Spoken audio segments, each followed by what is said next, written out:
their own zone, trying to establish possession. Quickly pushes it upfield to East, but back again. Because it's at the football game earlier, and it was a steady rain. Hopefully, it dies down here, so we can get some clean soccer. Then an early whistle as I was deflected out or headed out by Chris Weaver by York. Now Salisbury, teams are trying to jostle for possession and momentum of this game. As Weaver now pushes outside the box. It's all wondering what physicality causes a whistle and what doesn't, as it's been very physical.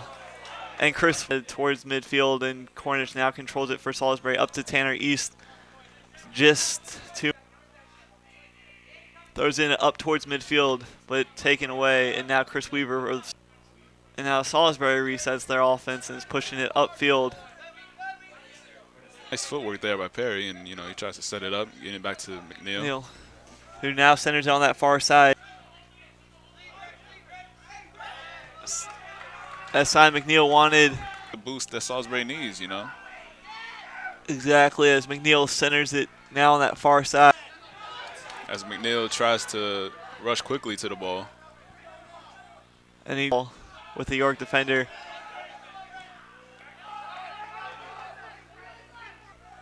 Now centered past the Cornish. And slide tackle with Matt Green. Handball. Second goal of the game. As Salisbury now controls it off of that goal kick. Past the RAT. But McNeil now controls it for Salisbury. Pushes it upfield for take the free kick. As now Humphrey pushes it up towards midfield. Centers at York.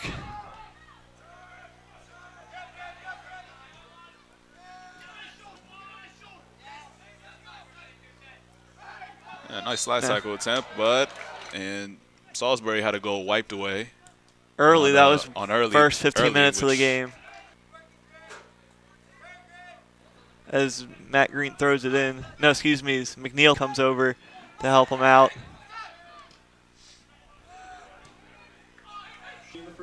No harm, no foul. And just to update you guys on the time, there is 1 minute left as there's physical contact, and the officials aren't letting anything go. Second half with the ball. Yep, and they push it upfield.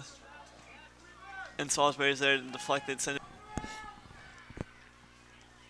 Throw it in down that far sideline, headed and controlled by Salisbury.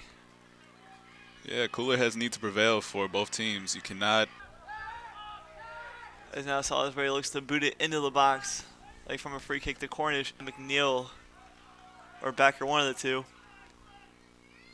Now Salisbury has it as Cornish wins the header, but slowly taken away by Westbrook, who sends it upfield. As now the ball is back at midfield, but passed up to Cornish at the midfield. As Salisbury's defense has been Weaver's pushing it up towards the box and cleared out. Sink, ever since that red card. Well, second goal really. Or you could even go back to the first goal. They've been out of sync, and that's been huge for Salisbury. Yeah, second goal was very demoralizing.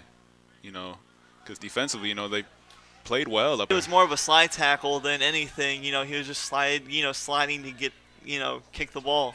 And it just seems like, York is trying to flop and even up this game with the Reedy, but can't get there. With some cheers, or, disapproval, but York's now pushing it on that far side. Try some one-on-ones. So for York, you definitely want to win those one-on-ones on defense and make sure that nobody gets past you. Trying to center it towards the box and just head it out, and now Reedy for Arietta is tripped, but no call there. And now Matt Green is there to chase it down, but it looks like... Actually, I see him on the sidelines here. So more than likely it was Fowler. But here goes Salisbury now. Well, it looks like Salisbury's just trying to send a message to number one seed. Potentially. Yes. And now Salisbury sends it.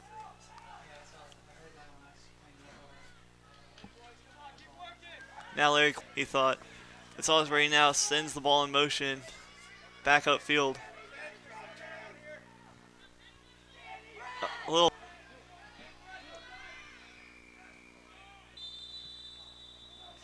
There's Differentials here. in the Yeah. game, right? In the games that they played Yeah. So, historically,